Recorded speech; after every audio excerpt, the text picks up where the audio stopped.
ಸಮರ್ಥ ಶ್ರೀ ಮಹಾಗಣಪತಿ ದೇವರ ಪಾದಾರವಿಂದಕ್ಕೆ ಗೋವಿಂದ ಅನ್ನಿ ಗೋವಿಂದ. ಜ್ಞಾನಶಕ್ತಿ ಶ್ರೀ ಸುಬ್ರಹ್ಮಣ್ಯ ದೇವರ ಪಾದಾರವಿಂದಕ್ಕೆ ಗೋವಿಂದ ಅನ್ನಿ ಗೋವಿಂದ. ಶ್ರೀ ಮಹಾಲಿಂಗೇಶ್ವರ ಶ್ರೀ ಮಹಾಗಣಪತಿ ದೇವರುಗಳ ಪಾದಾರವಿಂದಗಳಿಗೆ ಗೋವಿಂದ ಅನ್ನಿ ಗೋವಿಂದ. ಸ್ಥಳದಲ್ಲಿ ವಾಸವಾಗಿರುವ ದೇವದೇವರುಗಳ ಪಾದಾರವಿಂದಕ್ಕೆ ಗೋವಿಂದ ಅನ್ನಿ ಗೋವಿಂದ. ಶ್ರೀಮದ್ ರಮಣ ಗೋವಿಂದ. ಎಲ್ಲರಿಗೂ ನಮಸ್ಕಾರ. ಶ್ರೀ ಜ್ಞಾನಶಕ್ತಿ ಸುಬ್ರಹ್ಮಣ್ಯ ಸ್ವಾಮಿ ದೇವಸ್ಥಾನ, ನಾಗವ್ರಜ ಕ್ಷೇತ್ರ, ಪಾವಂಜೆ ಹಾಗೂ ಯಕ್ಷಧ್ರುವ ಪಟ್ಲ ಫೌಂಡೇಶನ್ ಟ್ರಸ್ಟ್ ರಿಜಿಸ್ಟರ್ ಮಂಗಳೂರು ಇದರ ಸಹಯೋಗದೊಂದಿಗೆ ನಡೆಯುತ್ತಿರುವಂತಹ ಯಕ್ಷಗಾನ ಪ್ರಸಂಗ ಪಠ್ಯ ಮತ್ತು ರಂಗನಡೆಗಳ ಮಾಹಿತಿ ಕಾರ್ಯಾಗಾರ ಯಕ್ಷಾಂತರಂಗ. ಈ ಯಕ್ಷಾಂತರಂಗದ 3ನೇ ದಿವಸದ ಈ ಕಾರ್ಯಾಗಾರಕ್ಕೆ ಇಲ್ಲಿ ನೆರೆದಿರುವಂತಹ ಸರ್ವರನ್ನು ಆತ್ಮೀಯವಾಗಿ ಸ್ವಾಗತಿಸ್ತಾ ಇದ್ದೇನೆ. ಕಳೆದ 2 ದಿನ ಅಜಪುರದ ವಿಷ್ಣು ಭಾಗವತ ವಿರಚಿತ ಕಿರಾತಾರ್ಜುನ ಪ್ರಸಂಗದ ಆಯ್ದ ಭಾಗದ ಪ್ರಸಂಗ ಪಠ್ಯ ಜೊತೆಗೆ ಅದರ ರಂಗನಡೆಯ ಬಗ್ಗೆ ಪ್ರಸಿದ್ಧ ಯಕ್ಷಗಾನ ಕಲಾವಿದರಾಗಿರುವಂತಹ ಶ್ರೀ ಸುಬ್ರಾಯ ಹೊಳ್ಳ ಕಾಸರಗೋಡು ಮತ್ತು ಶ್ರೀ ಉಬರಡ್ಕ ಉಮೇಶ್ ಶೆಟ್ಟಿಯವರು ಸಹಿತ ಶ್ರೀ ಪಟ್ಲ ಸತೀಶ್ ಶೆಟ್ಟಿ ಇವರು ಕಾರ್ಯಾಗಾರದಲ್ಲಿ ಭಾಗವಹಿಸಿದಂತಹ ಶಿಬಿರಾರ್ಥಿಗಳಿಗೆ ಮಾಹಿತಿಯನ್ನು ತರಗತಿಯನ್ನು ನಡೆಸಿರುತ್ತಾರೆ. ಇಂದು ಆ ಕಿರಾತಾರ್ಜುನ ಪ್ರಸಂಗದ ಉತ್ತರಾದ ಭಾಗದ ರಂಗನಡೆಯನ್ನು ಪ್ರಾತ್ಯಕ್ಷಿಕೆಯ ಮೂಲಕ ಅಭಿವ್ಯಕ್ತಿಗೊಳಿಸುವಂತಹ ಸನ್ನಿವೇಶ ಇದು. ಇದೀಗ ನಮ್ಮ ಕಾರ್ಯಾಗಾರದ ಸಂಪನ್ಮೂಲ ವ್ಯಕ್ತಿಗಳಾಗಿರುವಂತಹ ಶ್ರೀ ಸುಬ್ರಾಯ ಹೊಳ್ಳ ಕಾಸರಗೋಡು ಎಲ್ಲ ಶಿಬಿರಾರ್ಥಿಗಳಿಗೆ ರಂಗನಡೆಯ ಪ್ರಾತ್ಯಕ್ಷಿಕೆಯ ಕಾರ್ಯಕ್ರಮವನ್ನು ನಡೆಸಲಿಕ್ಕಿದ್ದಾರೆ.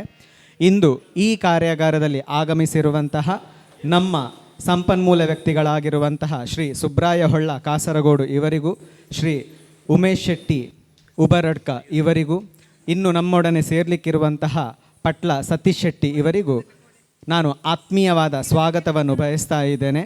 ಜೊತೆಗೆ ಹಿಮ್ಮೇಳದಲ್ಲಿ ಸಹಕರಿಸಲಿಕ್ಕಿರುವಂತಹ ಎಲ್ಲ ಹಿಮ್ಮೇಳದ ಕಲಾವಿದರಿಗೂ, ಜೊತೆಗೆ ಈ ಕಾರ್ಯಾಗಾರದಲ್ಲಿ ಭಾಗವಹಿಸಲಿಕ್ಕಿರುವಂತಹ ಎಲ್ಲ ಶಿಬಿರಾರ್ಥಿಗಳಿಗೂ, ವೀಕ್ಷಕರಿಗೂ ಒಂದೇ ಮಾತಿನಲ್ಲಿ ಸ್ವಾಗತವನ್ನು ಅರ್ಪಿಸುತ್ತಾ ಮುಂದಿನ ಪ್ರಾತ್ಯಕ್ಷಿಕೆಯನ್ನು ನಡೆಸಿಕೊಡಬೇಕಾಗಿ ಗುರುಗಳಾಗಿರುವಂತಹ ಶ್ರೀ ಸುಬ್ರಾಯ ಹೊಳ್ಳ ಕಾಸರಗೋಡು ಇವರಲ್ಲಿ ವಿನಂತಿಸ್ತಾ ಇದ್ದೇನೆ. ಕಿರುನಗೆಯಲ್ಲಿ ಶಂಕರನು ತೊಡಗು ಸತ್ಯ ಕಿರಣ.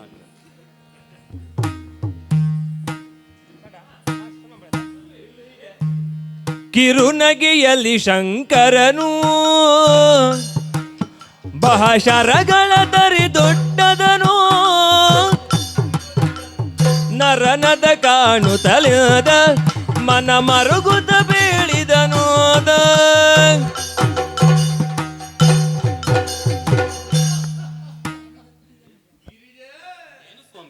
ನೋಡಿದೆಯ ಆತನು ಪ್ರಯೋಗಿಸಿದಂತಹ ಮಂತ್ರಾಸ್ತ್ರಗಳೆಲ್ಲವನ್ನೂ ಕೂಡ ನಾನು ನುಂಗಿದ್ದೇನೆ.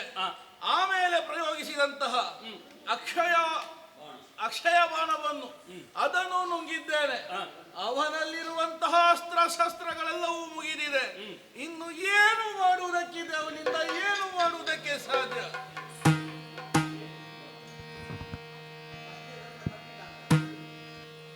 ತರಿದೊಟ್ಟಿದನು ಕಿರುನಗೆಯಲ್ಲಿ ಶಂಕರನು, ಶರಗಳ ತರಿದೊಟ್ಟಿದನು, ನರನದ ಕಾಣುತ್ತಲಿಂದ. ಅಲ್ಲಿಗೆ ಹಾ ಅರ್ಜುನ ಪದ್ಯ ಧರೆಯೊಳನಗಿದಿರಾಗಿ ಕಾದುವ ಪುರ ಸಮರ್ಥರ ಕಾಣೆ, ಈಜಾಭರಣದೇಂ ಸಾಹಸಿಯೋ ತೀರ್ಚಿದ ನಕ್ಷಯಾಸ್ತ್ರವನು.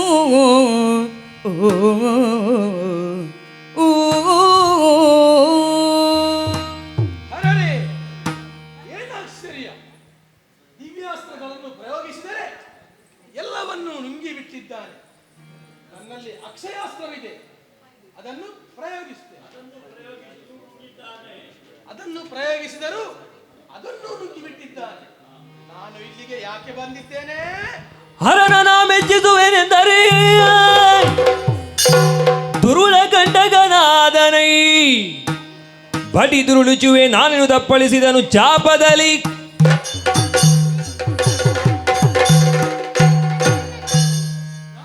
ಯಾಕೆ ಬಂದಿದ್ದೇನೆ? ಹರನನ್ನು ಮೆಚ್ಚಿಸಲು ಬಂದಿದ್ದೇನೆ. ಆದರೆ ಈ ಕಿರಾತ ನನಗೆ ಉಪಟಳವನ್ನು ನೀಡುತ್ತಾ ಇದ್ದಾನೆ. ಆ ದಿತ್ತಕ್ಕೆ ತಿರುಗುವುದು ನೀವು ದಿತ್ತ ತೆಗೊಳ್ಳೋದಕ್ಕೆ ಮುಂಚೆ ತಿರುಗ್ತೀರಿ. ಆ ಮುಕ್ತಾಯಕ್ಕೆ ನಿಮ್ಮದು ಅಷ್ಟು ಕಂಟ ಇದೆ. ನೀವು ತೆಗೊಳ್ಳೋದು ಬೇಜಾರು ದಿತ್ತ ಕೊಡುವಾಗ. ತೆಗೆಯುವುದಲ್ಲ, ಮತ್ತೆ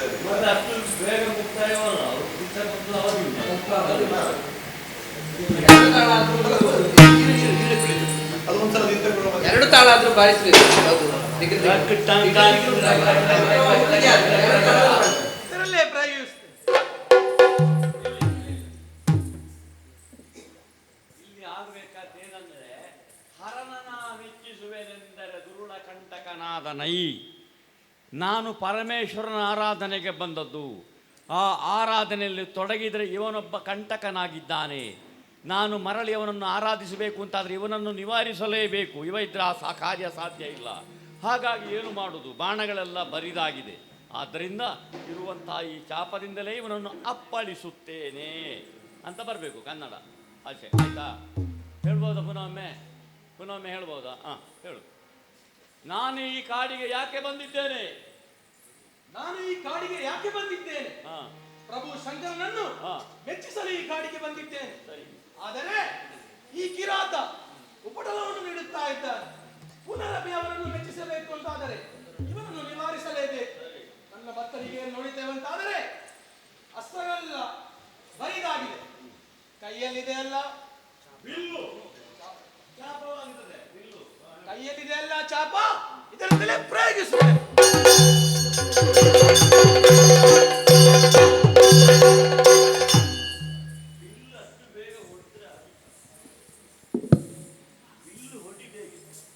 ಈ ಚಾಪದಿಂದಲೇ ಇವನನ್ನು ನಿವಾರಿಸ್ತೇನೆ. ನೀವು ಮಾಡುವ ಕೆಲಸ ಸಭೆಗೆ ಕಾಣಬೇಕು ಅಂತ. ನೀನು ಅಲ್ಲಿ ಹೋಗಿ ಹಿಡಿದಾಗ ಕಾಣುವುದಿಲ್ಲ. ಇವ ಹಿಡಿಬೇಕು ಅದನ್ನು. ನೀನು ಇಲ್ಲೇ ಇರಬೇಕು. ಚಾಪದಿಂದ ಇದು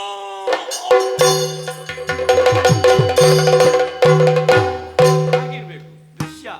ಇದು ಸಭೆಗೆ ಕಾಣಬೇಕು. ನೀನು ಬಿಲ್ಲಿನಲ್ಲಿ ಹೊಡೆದಿದ್ದಿಂತ ಅಡ್ಡ ಇಬ್ಬರು ಅಡ್ಡ ನಿಂತರ ಕಾಣಲಿಕ್ಕಿಲ್ಲ ಅಲ್ಲ. ಆಯ್ತು, ನಾನು ಮತ್ತೆ ಮಾತು ಬೇಜಾರು ಮಾಡಬೇಡ.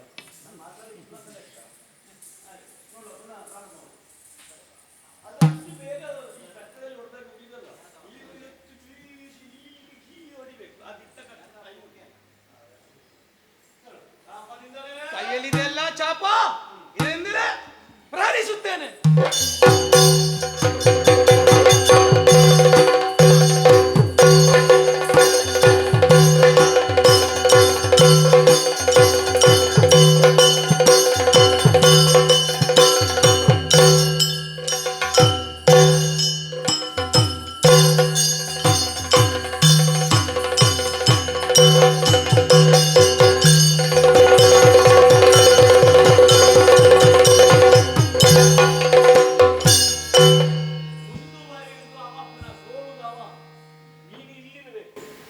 ಅವ ರಥದ ಹತ್ರ ಇರಬೇಕು. ನಿನ್ನ ಬಿಲ್ಲು ನಿನ್ನ ಕೈಯಲ್ಲಿ ಇರಲಿ. ತಿರುಗಿ ಕೊನೆಗೆ ನೀನು ರಥದಲ್ಲಿ ಎತ್ತರ ನಿಲ್ಬೇಕಾಗ್ತದೆ. ನೀವು ಎರಡನೇ ಖಡ್ಗ ತೆಗೆಯುವುದು ರಥದ ಹತ್ರದಿಂದ. ಈಗ ಸೋಲುವ ವೇಷ ಮೇಯ್ನು ನನ್ನ ವಿಷಯ ಇರುವುದಾಗಿ. ಸೋಲುವ ವೇಷ ಯಾವಾಗಲೂ ಇಲ್ಲಿ ನಿಲ್ಲುವುದು, ಗೆಲ್ಲುವ ವೇಷ ಅಲ್ಲಿ ನಿಲ್ಲುವುದು. ಅದು ಸರಿಯಲ್ಲ ಅಂತ. ಸೋಲುವ ವೇಷ ಅಲ್ಲಿರಬೇಕು, ಗೆಲ್ಲುವ ವೇಷ ಇಲ್ಲಿರಬೇಕು ಅಂತ ನನ್ನದಿರುವುದು. ನನ್ನದಲ್ವ, ಯಕ್ಷಗಾನದ ರೂಢಿಯಾಗಿ. ಈಗ ನೀನು ತಿರುಗಿ ನೀನು ಇಲ್ಲಿರಬೇಕು. ಇನ್ನೊಮ್ಮೆ ತಿರುಗಿ ಅಲ್ಲಿ, ನೀನು ಅಲ್ಲಿಂದ ಪುನಃ ಕಡಕ ತೆಗೆಯುದು. ಆಯ್ತಾ? ಹಾ, ತಲೆ ಬಿಸಿ ಮಾಡ್ಲಿಕ್ಕಿಲ್ಲ.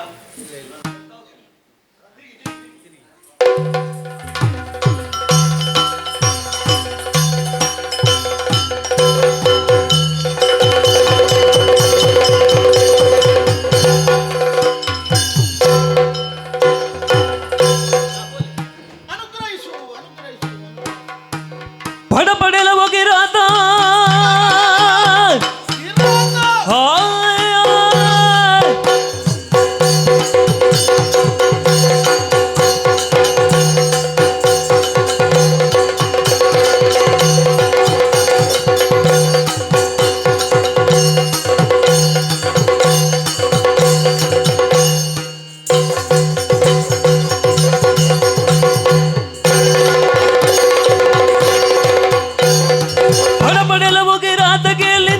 ಬಗೆವೆನು ಮೃಳನ ಬಲದಲ್ಲಿ ಬಿಡುವವನೇ ನೀನೊಳಗಿದರು ನಿಲ್ಲಡಿ ಮಿಡುಗದಿ. ಕಿರಾತನೆ ಕೇಳು ಕೇಳು, ಈ ಹೊತ್ತಿಗೆ ಹರನ ಒಲುಮೆಯನ್ನು ಸಂಪಾದಿಸಿದಂತ ನನಗೆ ನೀನು ಯಾವ ಲೆಕ್ಕ? ನಿನ್ನ ಉದರವನ್ನು ಬಗೆಯುತ್ತೇನೆ. ನಿಲ್ಲು. ಏನು ಆಶ್ಚರ್ಯ!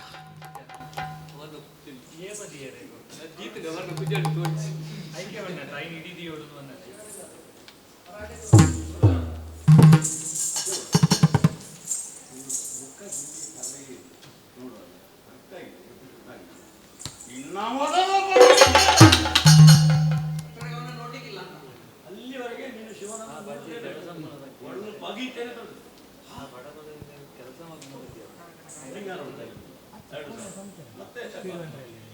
ನಿನ್ನ ಉದರವನ್ನು ಬಗೆಯುತ್ತೇನೆ. ನಿನ್ನ ಉದರವನ್ನು ಬಗೆಯುತ್ತೇನೆ.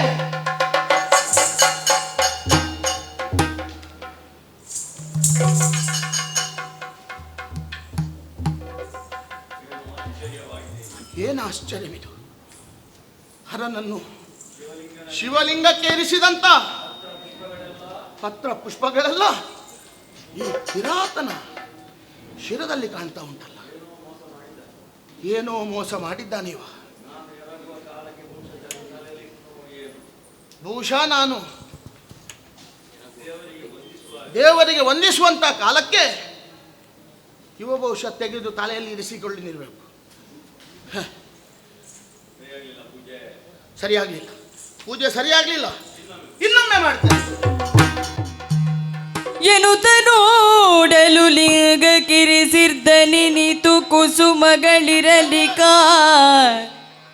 ವ್ಯಾಧನ ಶಿರಸ್ಸಿಲಿ ಕಂಡು ಬೆರಗಿನ ಮನದೊಳೆಂದ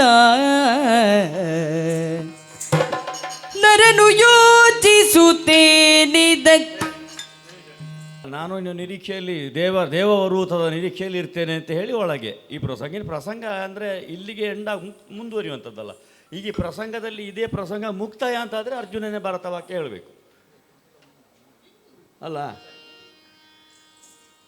ಮತ್ತೆ ಒಂದು ಪಾತ್ರ ಅಂದರೆ ಸಹೃದಯರಲ್ಲಿ ವಿನಂತಿ, ಎಲ್ಲರಿಗೂ ಎಲ್ಲರದ್ದಾದಂಥ ಒಂದು ಆಸೀನತೆಯನ್ನು ಅತ್ಯಂತ ಗೌರವಪೂರ್ವಕವಾಗಿ ನಾನು ಮನ್ನಿಸ್ತೇನೆ, ತಿಳಿಯುತ್ತೇನೆ ಅಂತ ಇದರ ಬಗ್ಗೆ ಎರಡು ಮಾತಾಡಲಿಕ್ಕೆ ಹೇಳಿದರು. ಒಂದು ಕಿರಾತಾರ್ಜುನದ ಅರ್ಜುನ ಆಗಲಿ ಕಿರಾತ ಆಗಲಿ ಈ ಪಾತ್ರ ಎಲ್ಲ ಮಾಡಲಿಕ್ಕೆ ಗುರುವಣ್ಣಂತರಿಗೆ ಹೇಳಿದ್ದಷ್ಟು ಒಂದು 50 ಸಲ ಮಾಡಬೇಕು, ಅದು ಕೈಗೆ ಸಿಕ್ಕಬೇಕಾದ್ರೆ. ನನ್ನ ಗುರುಗಳಾದಂಥ ಕೋಳಿ ರಾಮಚಂದ್ರರು ಹೇಳ್ತಿದ್ರು, ಒಂದು ಪಾತ್ರ ಸಿಕ್ಕಬೇಕಾದ್ರೆ ಮಗ 50 ಸಲ ಮಾಡಬೇಕು ಅಂತ. ಅದರ ಹಿಡಿತ ಸಿಕ್ಕಬೇಕು ಅಂತ. ಆದರೆ ಮಕ್ಕಳು ಮೊನ್ನೆಯಿಂದ ಈಗ 3ನೇ ದಿವಸ ನೋಡಿ, ಆದ ಕಾರಣ ಅದರಲ್ಲಿ ಯಾರು ಖೇದ ಮಾಡಲಿಕ್ಕಿಲ್ಲ. ನನಗೆ ಕೋಪ ಬರುತ್ತೆ ಸಹಜ, ಅದು ಅವರಿಗೆಲ್ಲ ಗೊತ್ತುಂಟು, ಜೊತೆಗಿರುವವರಿಗೆಲ್ಲ ರಾಜುಗೆಲ್ಲ ಗೊತ್ತುಂಟು ಇವರದ್ದು ಯಾವಲಿರುವ ಕೋಪ ಅಂತ. ವೇದಮೂರ್ತಿ ಕುಡುಪು ಕೃಷ್ಣರಾಜ ತಂತ್ರಿಗಳು ಅದೆಷ್ಟೋ ಕಾಲದಿಂದ ಯಕ್ಷಗಾನವನ್ನು ನೋಡುತ್ತಾ ಬಂದವರು.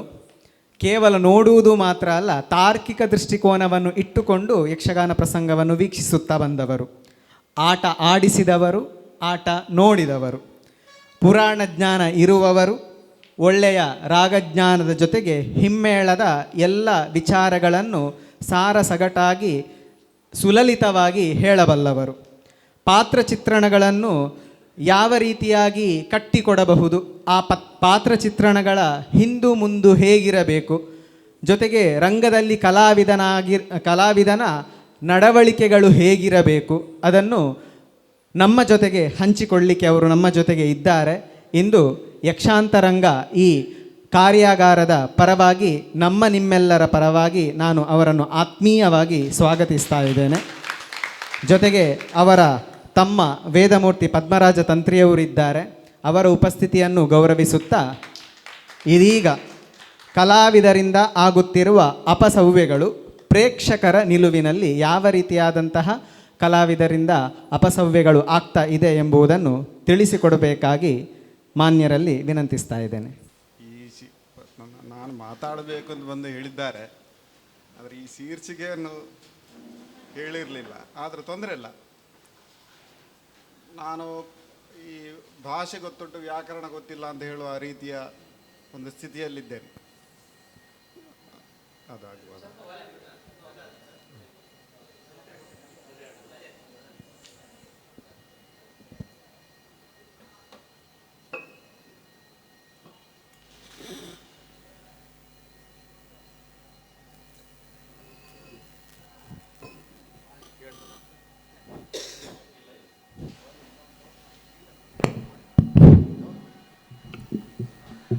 ಭಾಷೆ ಗೊತ್ತುಂಟು ವ್ಯಾಕರಣ ಗೊತ್ತಿಲ್ಲ ಅಂತ ಹೇಳುವ ಸ್ಥಿತಿಯಲ್ಲಿ ನಾನಿದ್ದೇನೆ. ನಾನು ಯಕ್ಷಗಾನದ ಒಂದು ಕ್ಷೇತ್ರವನ್ನು ನೋಡಿದ್ದು ನಾನು ಪ್ರೇಕ್ಷಕ, ಅದರಲ್ಲಿಯೂ ಆಸ್ವಾದಕ. ನಾನು ಹೀಗೆ ಆತ್ಮೀಯವಾಗಿ ಹೇಳುವಾಗ ಹೇಳಿದ್ದೇನೆ, ಯಾವತ್ತಿಗೂ ಯಕ್ಷಗಾನದ ವಿಮರ್ಶಕ ಆಗಲಿಕ್ಕೆ ನಾನು ಇಷ್ಟಪಡುವುದಿಲ್ಲ ಅಂತ. ವಿಮರ್ಶಕ ಅಂತ ಹೇಳಿದರೆ ಅದು ವಿಮರ್ಶಾ ಬುದ್ಧಿ ಒಂದು ತಲೆಯೊಳಗೆ ಬಂದರೆ ಆಸ್ವಾದನೆ ಬುದ್ಧಿ ಹೊರಟೋಗ್ತದೆ. ಆಸ್ವಾದನೆ ಮಾಡೋದು ವಿಮರ್ಶೆಗಿಂತ ಶ್ರೇಷ್ಠವಾದದ್ದು ಅಂತ ನಾನು ನಂಬಿದವನು. ಹಾಗಾಗಿ ಯಕ್ಷಗಾನವನ್ನು ತೀವ್ರವಾಗಿ ನೋಡಿ ಅದನ್ನು ಆಸ್ವಾದಿಸುವುದು, ಅದರಲ್ಲಿ ಸಿಗುವಂತಹ ಒಂದು ಅನುಭೂತಿಯನ್ನು ಮನಸ್ಸಿನಲ್ಲಿ ತುಂಬಿಕೊಂಡು ಮೆಲುಕು ಹಾಕಿಕೊಂಡು ಅದನ್ನು ಅಮೃತೋಪಮವಾಗಿ ಪುನಃ ಪುನಃ ಅನುಭವಿಸ್ತಾ ಇರುವ ತುಂಬ ಜನರಲ್ಲಿ ನಾನು ಒಬ್ಬ ಅಂತ ಹೇಳಲಿಕ್ಕೆ ಇಚ್ಛಿಸ್ತೇನೆ. ಕಲಾವಿದರ ಅಪಸವ್ಯಗಳು ಅಂತ ಅವರು ಶೀರ್ಷಿಕೆ ಹೇಳಲಿಲ್ಲ, ಆದರೂ ನನಗೆ ಕಂಡದ್ದನ್ನು ನಾನು ಹೇಳ್ತೇನೆ. ನಾನು 100ಕ್ಕೆ 100% ನನ್ನದೇ ನಾನು ಹೇಳಿದ್ದೇ ಸತ್ಯ ಅಥವಾ ಸರಿ ಅಂತ ನಾನು ಭಾವಿಸಿ ಹೇಳುವುದಲ್ಲ, ನನಗೆ ಕಂಡದ್ದನ್ನು ಹೇಳ್ತೇನೆ. ಮುಖ್ಯವಾಗಿ ನಾವು ಮೇಳದ ಯಕ್ಷಗಾನ ಇರಲಿ ಅಥವಾ ಸಂಯೋಜಿತ ಯಕ್ಷಗಾನ ಇರಲಿ, ನಾವು ಯಕ್ಷಗಾನಕ್ಕೆ ಹೋಗಿ ಕೂತ್ಕೊಳ್ತೇವೆ. ಕೂತ್ಕೊಂಡಾಗ ಚೌಕಿ ಪೂಜೆಯ ಶಬ್ದಗಳು ಕೇಳ್ತೇವೆ. ಮನಸ್ಸಿನಲ್ಲಿ ಒಂದು ಕಾತರ, ಸ್ಫೂರ್ತಿ ಎಲ್ಲ ಆಗಲಿಕ್ಕೆ ಪ್ರಾರಂಭ ಆಗ್ತದೆ. ನಂತರ ರಂಗಸ್ಥಳಕ್ಕೆ ಮೊದಲು ಬರುವುದು ಏನಂತ ಹೇಳಿದ್ರು, ಒಂದು ಎಲೆಕ್ಟ್ರಾನಿಕ್ ಶ್ರುತಿ ಪೆಟ್ಟಿಗೆ, ಭಾಗವತರ ಲೆದರ್ ಬ್ಯಾಗು, ಫ್ಲಾಸ್ಕ್, ಇಷ್ಟು ಬರುವುದು. ಇಂಥ ರಂಗಸ್ಥಳ ಆದರೆ ರಥ ಇರ್ತದೆ, ಅದರ ಹಿಂದೆ ಭಾಗವತರೆಲ್ಲ ಕೂತ್ಕೊಳ್ತಾರೆ. ಈ ಬ್ಯಾಗಿನ ಮೇಲೆ ಜೆರಾಕ್ಸ್ ಪುಸ್ತಕವನ್ನು ಇಡ್ತಾರೆ, ಅದು ಮಡಚಿ ಬೀಳದಾಗಿ ಪುನಃ ಒಂದು ಏನಾದರೂ ಇಡ್ತಾರೆ. ನಮಗೆ ಯಕ್ಷಗಾನ ಪ್ರಾರಂಭ ಆದ ಕೂಡಲೇ ಅದು ಅದ್ಭುತ ಒಂದು ಲೋಕವನ್ನು ಸೃಷ್ಟಿಸ್ತದೆ. ಆದರೆ ಈ ಲೆದರ್ ಬ್ಯಾಗ್ ಫ್ಲಾಸ್ಕ್ಗಳು ಪುನಃ 2025ಕ್ಕೆ ನಮ್ಮನ್ನು ಎಳೆದು ತರ್ತದೆ. ಈ ಧರ್ಮಸ್ಥಳ ಮೇಳ, ಹನುಮಗಿರಿ ಮೇಳ ಇತ್ಯಾದಿ ಮೇಳಗಳಲ್ಲಿ ಇರುವಂತೆ ಒಂದು ಸಿಂಹಾಸನ ಮತ್ತು ಅಡ್ಡ ಇದ್ದರೆ ಅದರ ಹಿಂದೆ ಏನು ಇಟ್ಟರೂ ಗೊತ್ತಾಗೋದಿಲ್ಲ, ಅದಷ್ಟು ಡಿಸ್ಟರ್ಬ್ ಆಗೋದಿಲ್ಲ. ಇದರಲ್ಲಿ ಅದೆಲ್ಲ ಕಾಣ್ತದೆ. ಮೊದಲೆಗಾರರು ಮೊದಲೇ ಮೇಲೆ ಮೊಬೈಲ್ ಇಟ್ಟು ಒಟ್ಟಿದ್ರೂ ಕಾಣ್ತದೆ. ವೀಳ್ಯದೆಲ್ಲ ಬೆಟ್ಟಿಗೆ ಬಿಡಿಸಿ ಎಲ್ಲ ತಿನ್ನುವುದು ಕಾಣುತ್ತದೆ, ಉಳಿದ್ದು ಕಾಣುತ್ತದೆ, ಎಲ್ಲ ಕಾಣುವ ಒಂದು ವ್ಯವಸ್ಥೆ ಉಂಟು ಇದರಲ್ಲಿ. ಅದು ಸರಿಯಾದ ತಪ್ಪ ಅಂತ ಹೇಳಲಿಕ್ಕೆ ನಾನು ಜನ ಅಲ್ಲ, ಆದರೆ ಕಾಣ್ತದೆ. ಅದೆಲ್ಲದ್ದು ಒಂದು ಡಿಸ್ಟ್ರಾಕ್ಷನ್, ಒಂದು ಅದನ್ನು ನಮ್ಮ ಏಕಾಗ್ರತೆಯನ್ನು ಆಚೆಗೆ ಕೊಂಡೋಗ್ತದೆ ಅಥವಾ ರಸಭಂಗವಾಗ್ತದೆ ಅಂತ ಹೇಳುವಂತಹ ಅಭಿಪ್ರಾಯ ನನ್ನದು. ಒಂದನೇದು. ಎರಡನೇದ್ದು, ಶಾಲು ಹಾಕಬಾರದು ಅಂತ ಹೇಳುವ ನಾನಲ್ಲ. ಮೊದಲು ಬಲಿಪ ಭಾಗವತರು ಆಗಲಿ ಉಳಿದ ಭಾಗವತರುಗಳನ್ನು ನೋಡುವಾಗ ಅವರು ತುಂಬ ಶಾಲು ಹಾಕ್ತಿರಲಿಲ್ಲ. ಬಲಿಪ ಭಾಗವತರು ಬರುವಾಗ ಒಂದು ಶಾಲು ಹಾಕಿಕೊಂಡು ಬಂದರು, ಒಂದು 5 ನಿಮಿಷ ಮತ್ತು ಅದು ಕೆಳಗೆ ಇರ್ತದೆ. ಮಧ್ಯಾಹ್ನ ಗಣಪತಿ ಭಟ್ರು ಶಾಲು ಹಾಕಿಕೊಳ್ತಿದ್ದನ್ನು ನೋಡ್ತಿದ್ದೆ. ಅವರು ಹೆಚ್ಚಾಗಿ ಶಾಲು ಹಾಕಿಕೊಳ್ತಿದ್ದದ್ದು ಅವರು ಮಾತ್ರ. ಚೆಂಡೆಯವರು ಅದು ಒತ್ತುತ್ತದೆ ಅಂತ ಶಾಲು ಹಾಕಿಕೊಳ್ತಿದ್ದರು, ದಪ್ಪದ ಶಾಲು. ಈಗ ಎಲ್ಲರ ಹತ್ರ ಶಾಲು ಉಂಟು. ಚಕ್ರತಾಳ ಬದಿಯವರ ಹತ್ರ ಇಲ್ಲಿ ತನಕ ನೇತಾಡುವ ಶಾಲು ಉಂಟು. ಆ ಶಾಲು ಕಾಣಬೇಕು ಅಂತ ಅವರು ಎದುರೆದುರು ಬರುವುದು. ಇದೆಲ್ಲ ನಮ್ಮ ಮನಸ್ಸನ್ನು ನೋಡುವ ಕಣ್ಣನ್ನು ವಿಚಲಿತಗೊಳಿಸ್ತದೆ. ವಾಲ್ಯೂಮ್ ಮೊದಲು ಈ ಮಿಕ್ಸರು ಮತ್ತು ಈ ಆಧುನಿಕ ವ್ಯವಸ್ಥೆಗಳು ಡಿಲೇ ಎಲ್ಲ ಇಲ್ಲದ ಕಾಲದಲ್ಲಿ ತುಂಬ ಚೆಂದ ಎಲ್ಲ ಕೇಳ್ತಿತ್ತು. ಈಗ ಇದೆಲ್ಲ ಉಂಟು ವ್ಯವಸ್ಥೆಗಳು, ಆದರೆ ಕರ್ಕಶ ಹೇಳ್ತದೆ, ಯಾಕೆ ಅಂತ ಗೊತ್ತಿಲ್ಲ. ಕಾಲಮಿತಿಯು ಕಾರಣ ಆಗಿರ್ಬೋದು. 12 ಗಂಟೆಯ ನಂತರ ಸಿಗುವ ಸೈಲೆನ್ಸ್ ಅದರ ಮೊದಲು ಸಿಗುವುದಿಲ್ಲ. ಪ್ರೇಕ್ಷಕರು ಹಾಗೆ ಮಾತಾಡಿಕೊಂಡಿರ್ತಾರೆ. ಅದು ಕಲಾವಿದರಿಗೆ, ಇಲ್ಲಿ ರಂಗಸ್ಥಳದಲ್ಲಿ ಕೂತವರಿಗೆ ಅದು ಕಿರಿಕಿರಿ ಆಗ್ತದೆ ಅನ್ನೋ ಹೀಗೆ ಮಾಡ್ತಾರೆ. ಅವರು ಮಾಡ್ತಾರೆ, ತಿರುಗಿಸ್ತಾರೆ. ನಾವು ಮಾತ್ರ ಎಲ್ಲ ಹೀಗೆ ಕಿಸೆಯಿಂದ ಹತ್ತಿ ತೆಗೆದು ಕಿವಿಗೆ ಇಟ್ಕೊಳ್ಬೇಕಾಗ್ತದೆ. ಇದೊಂದು ಯಾವಾಗಲೂ ಇರ್ತದೆ ಯಕ್ಷಗಾನ ಕಾರ್ಯಕ್ರಮಕ್ಕೆ ಹೋಗುವಾಗ. ಹೇಳಿದರೆ ಅಷ್ಟು ಆಗಿದೆ, ಅದು ಅಲ್ಲಿ ಕೂತ್ಕೊಂಡು ಕೇಳಲಿಕ್ಕೆ ಆಗೋದಿಲ್ಲ, ಅಷ್ಟು ಜೋರು ಕರ್ಕಶ. ಅದೊಂದು ಸಮಸ್ಯೆಗಳುಂಟು. ಮೊದಲು ಮಧುರವಾಗಿ ಕೇಳಿಸ್ತಾ ಇತ್ತು, ಯಾಕೆ ಅಂತ ನನಗೆ ಗೊತ್ತಿಲ್ಲ, ಅದರ ಕಾರಣ ಗೊತ್ತಿಲ್ಲ. ಅಂತೂ ಈಗ ವಾಲ್ಯೂಮ್ ಸಿಕ್ಕಾಪಟ್ಟೆ, ಅದು ಒಂದು ಸಮಸ್ಯೆ ಉಂಟು. ಈ ರಂಗಸ್ಥಳ ಆಕಾರ ನನಗೇನೋ ಅದೊಂದು ನನಗೆ ಅಳತೆ, ಆಕಾರಕ್ಕಿಂತಲೂ ಅಳತೆ ಅಂತ ಹೇಳೋದು ಅದು ಏನೋ ಒಂದು ಸುಖ ಕೊಡೋದಿಲ್ಲ. ಇಲ್ಲಿ ಚಂಡೆಯವರು ಇರ್ತಾರೆ, ನಮಗೊಂದು ವೇಷ ಕಾಣುತ್ತದೆ, ಕಿರೀಟ ವೇಷ ಪ್ರವೇಶ ಆಗುವಾಗ ಕೈ ಹೀಗೆ ಇರ್ತದೆ, ಅಲ್ಲಿ ಕೈ ಹೀಗೆ ಮಾಡಲಿಕ್ಕೆ ಆಗೋದಿಲ್ಲ. ಈಚೆ ಮಾಡಿದರೆ ಭಾಗವತರಿಗೆ ತಾಗ್ತದೆ, ಈಚೆ ಮಾಡಿದರೆ ಚಂಡೆಯವರಿಗೆ ತಾಗ್ತದೆ. ಚಂಡೆಯವರನ್ನು ದಾಟಿದ ನಂತರ ಕೈ ಹೀಗೆ ಆಗಬೇಕು, ಇಲ್ಲದಿದ್ದರೆ ಬರಲಿಕ್ಕೆ ಆಗೋದಿಲ್ಲ. ಅದು ಹೇಗೆ ಅದನ್ನು ಸ್ವಲ್ಪ ದೊಡ್ಡದು ಮಾಡ್ಬೋದಿತ್ತ ಕಾಣ್ತದೆ. ಅದು ಅಲ್ಲಿಂದ ಬರುವಾಗ ಮೊದಲು ಸೀನಪುರೈಗಳ ವೇಷ, ಮೇಸೆಟ್ಟ ವೇಷ ಎಲ್ಲ ಪರದೆ ಸರಿಸಿದ ಕೈ ಹೀಗೆ ಇರ್ತದೆ, ನಂತರ ಕೈ ಹೀಗೆ ಆಗೋದಿಲ್ಲ. ಅದಕ್ಕೆ ಈ ರಂಗಸ್ಥಳದ ವ್ಯವಸ್ಥೆ ಕಾರಣ ಅಂತ ನನಗೆ ಅನಿಸ್ತದೆ, ಗೊತ್ತಿಲ್ಲ. ಅದನ್ನು ಹೇಗೆ ಸರಿ ಮಾಡಬೇಕಾ, ಹಾಗೆ ಇರಬೇಕಾ, ಅದು ಗೊತ್ತಿಲ್ಲ. ಅಂತೂ ಅದೊಂದು ಅದು ಚಂಡೆಯವರನ್ನು ದಾಟಿದ ನಂತರ ಒಂದು ರಂಗ ಪ್ರಕ್ರಿಯೆ ಶುರುವಾಗುವುದಾ, ಅದಕ್ಕಿಂತ ಮೊದಲೇ ಶುರುವಾಗುವುದಾ, ಅದು ಹೇಗೆ ಬೇಕು ಹಿಡಿಯಿಲ್ಲ. ಅಂತೂ ಅದು ನಂತರ ಮಾಡುವಾಗ ಒಂದು ಏನೋ ಒಂದು ಸಣ್ಣ ಒಂದು ಅನೌಚಿತ್ಯ ಕಾಣ್ತದೆ. ಈ ಚಕ್ರತಾಳ ಒಂದು ಮೊದಲು ಸ್ವಲ್ಪ ಹಿತಮಿತವಾಗಿತ್ತು, ಈಗ ತುಂಬ ಮುಂದೆ ಹೋಗಿದೆ. ಪದ್ಯ ಶುರು ಮಾಡಿದ ಕೂಡಲೇ ಬಾರಿಸಲಿಕ್ಕೆ ಶುರು ಮಾಡ್ತಾರೆ. ಪದ್ಯದ ಬಿಡ್ತಿಗೆ ಮುಕ್ತಾಯಕ್ಕೆ ಬಾರಿಸುವುದಲ್ಲ, ಅದನ್ನು ಹೇಳೋ ಭಾಗವತರು ಕಠೋರವಾಗಿ ಹೇಳುವವರು ಇಲ್ಲ. ಈಗ ಯಾರು ಅಂತ ಉಂತಲೆ ಅಂತ ಹೇಳೋರು, ಉಂತ್ಯ ಅಂತ ಹೇಳುವವರು ಇಲ್ಲ. ಈಗ ಅವರು ಶಕ್ತಿ ಪ್ರದರ್ಶನವೇ ಮಾಡೋದು ಹಿತಮಿತವಾಗಿ. ನಾನು ವೈಯಕ್ತಿಕವಾಗಿ ಹೇಳುವುದಲ್ಲ, ನನಗೆ ಆದ ಅನುಭವವನ್ನು ಹೇಳೋದು. ಅದು ಎಲ್ಲವನ್ನು ನುಂಗುತ್ತದೆ, ಭಾಗವತರ ಪದ್ಯವನ್ನು ನುಂಗುತ್ತದೆ ಮತ್ತು ಉಳಿದದ್ದನ್ನು ನುಂಗುತ್ತದೆ. ಅದು ಶಕ್ತಿ ಪ್ರದರ್ಶನದಾಗಿ ಕಾಣುತ್ತದೆ. ಒಂದು ಅಂಥದ್ದೆಲ್ಲ ಉಂಟು.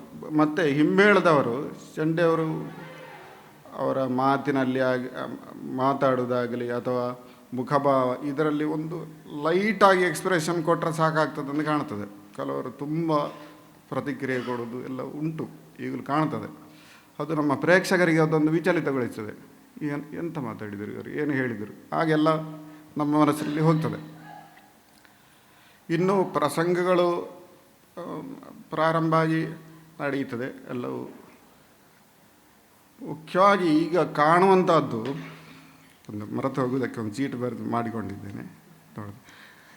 ನನಗೆ ಈ ನನ್ನ ಒಂದು ಸಣ್ಣ ಅನುಭವದಲ್ಲಿ ಯಕ್ಷಗಾನ ನಾನು ನೋಡಲಿಕ್ಕೆ ಪ್ರಾರಂಭ ಆಗಿ ಈಗ ನೋಡುವ ಇವತ್ತಿನ ದಿನಮಾನದಲ್ಲಿ ಏನು ಬದಲಾವಣೆ ಆಗಿದೆ ಅಂತ ಗಮನಿಸುವಾಗ ನನಗೆ ಕಾಣೋದು ಈ ಲಯನಾಶ ಆದದ್ದು ಒಂದು ಯಕ್ಷಗಾನಕ್ಕೆ, ತೆಂಗುದಿಟ್ಟು ಯಕ್ಷಗಾನಕ್ಕೆ ಆದ ದೊಡ್ಡ ಲಾಸ್ ಅಂತ ಕಾಣ್ತದೆ.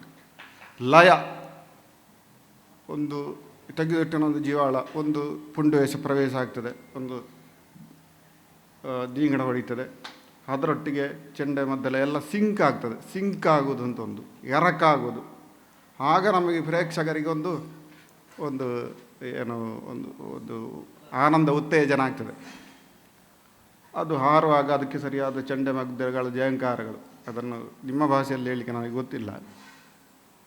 ಅಂತಹ ಸಿಂಕ್ ಅಂತ ಕಾಣುವುದಿಲ್ಲ, ಅದು ಸಿಕ್ಕುವುದಿಲ್ಲ. ಯಾಕೆ ಕಾರಣ ಗೊತ್ತಿಲ್ಲ. ಲಯವ ಅಥವಾ ಹೊಂದಾಣಿಕೆ, ಕಿರೀಟ ವೇಷ ಬರಲಿ, ಗುಂಡು ವೇಷ ಬರಲಿ, ಅದೊಂದು ಹಾರುವ ಆಗ ವೀಸಿಲು ಬರೋದು, ಕ್ಲಾಪ್ ಬೀಳೋದು ಎಲ್ಲ ಆಗೋದು, ನಮಗೆ ಉತ್ಸಾಹ ಬರುವುದು, ನಮಗೆ ಆನಂದ ಆಗೋದು. ಈ ಸಿಂಕ್ಗಳು ಕಾಣಿಸುವುದಿಲ್ಲ. ಅದು ದೊಡ್ಡ ಸಮಸ್ಯೆ. ಒಂದನೇ ವಿಷಯ. ಎರಡನೇ ವಿಷಯ, ಈ ಸಿಂಕ್ಗಳಾದರೆ ಜನರು ಖಂಡಿತ ಪ್ರತಿಕ್ರಿಯೆ ಕೊಳ್ತಾರೆ. ಉದಾಹರಣೆಗೆ ಈ ಪಾವಂಜ ಮೇಳದ ಒಂದು ಶುಂಭರದ್ದು 2 ವೇಷದ್ದು ಒಂದು ಕ್ಲಿಪ್ ಇತ್ತು. ಆ ವೇಷ, ನಾಟ್ಯ, ಚಂಡೆ ಮದ್ದಲೆ ಎಲ್ಲ ಒಂದು ಸಿಂಕ್ ಆಗಿ ಹೋಗೋದು. ಅದು ಎಷ್ಟು ವ್ಯೂಸ್ ಹೋಯಿತು, ಎಷ್ಟು ಶೇರ್ ಆಯಿತು. ಯಾಕೆ ಹೇಳಿದರೆ ಅದು ಇರೋದು ಒಂದು ಎರಕಾಗೋದು ಅಂತ ಹೇಳೋದು.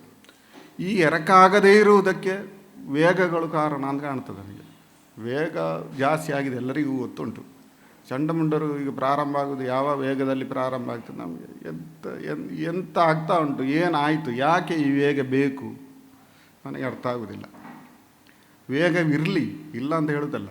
ಈ ಕಲಾವಿದರ ಇದು ಪ್ರೌಢಿಮೆಯನ್ನು ಅಥವಾ ಅಷ್ಟು ವೇಗಕ್ಕೂ ನಾವು ಕುಣಿಯಬಲ್ಲವಿ, ಅಷ್ಟು ವೇಗಕ್ಕೆ ಚೆಂಡೆ ಮದ್ದಲೆ ಬಾರಿಸಬಹುದು, ಅಷ್ಟು ಬೇಗ ಪದ್ಯ ಹೇಳ್ಬೋದು ಅಂತ ತೋರಿಸಲಿಕ್ಕೆ ಒಂದು ಸ್ಯಾಂಪಲ್ ಪೀಸ್ಗಳು 1-2 ಬಂದರೆ ತೊಂದರೆ ಇಲ್ಲ.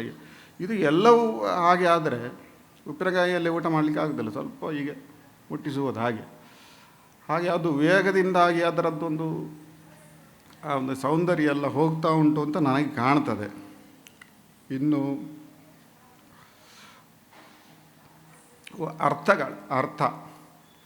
ಅರ್ಥ ಹಿಂದೆ ಬಂದಿದೆ, ಹಿಂದೆ ಬರಲಿಲ್ಲ ಅಂತ ಹೇಳೋದಿಲ್ಲ. ಮೊದಲು ಕೋಳ್ಯೂರು ರಾಮಚಂದ್ರರು ಮಾತಾಡ್ತಾ ಇದ್ದ ಒಂದು ಶೈಲಿ, ಒಂದು ಸಣ್ಣ ವಾಕ್ಯ, ಅದು ಹೇಳಬೇಕಾದದ್ದನ್ನು ಟಕ್ಕಂತ ಹೇಳಿ ಆಯಿತು. ಅವರ ಪ್ರಾಯಗಾರದಲ್ಲಿ ಬ್ರಹ್ಮ ಮಾಡಿದ್ದು ನೋಡಿದ್ದೇನೆ, ಎಷ್ಟು ಚಂದ ಮಾತಾಡ್ತಿದ್ರು. ಈಗ ಬ್ರಹ್ಮ ವಿಷ್ಣು ಮಹೇಶ್ವರ ಚರ್ಚೆ ಅದು ಮಾತಾಡಿ ಅದು ಯಾರಿಗೆ ಬೇಡದಾಗಿ ಕಟ್ಟಾಗಿ ಅದು ಮೂಲೆಗೆ ಸೇರಿ ಆಯಿತು. ಹಾಗೆ ಮಾತಾಡ್ತಿದ್ರೆ ಇವತ್ತಿಗೂ ಆ ಬ್ರಹ್ಮ ವಿಷ್ಣು ಮಹೇಶ್ವರರ ಆ ದೇವಿ ಮಹಾತ್ಮೆಯ ಸಂಭಾಷಣೆ ಉಳಿತಿತ್ತು. ಎಷ್ಟು ಚಂದ, ಎಷ್ಟು ಸಣ್ಣ ವಾಕ್ಯಗಳು, ಅಂಥ ಅರ್ಥಗಾರಿಕೆಗಳು ನಮ್ಮನ್ನು ಮುಟ್ಟುತ್ತದೆ. ಈಗ ಒಂದು ವಾಕ್ಯದಲ್ಲಿ 12-15 ಶಬ್ದ ಬಂದರೆ ಅದು ನಮ್ಮ ತಲೆ ಮೇಲಿಂದಲೇ ಹೋಗ್ತದೆ, ಕಿವಿಯೊಳಗೆ ಹೋಗುವುದಿಲ್ಲ.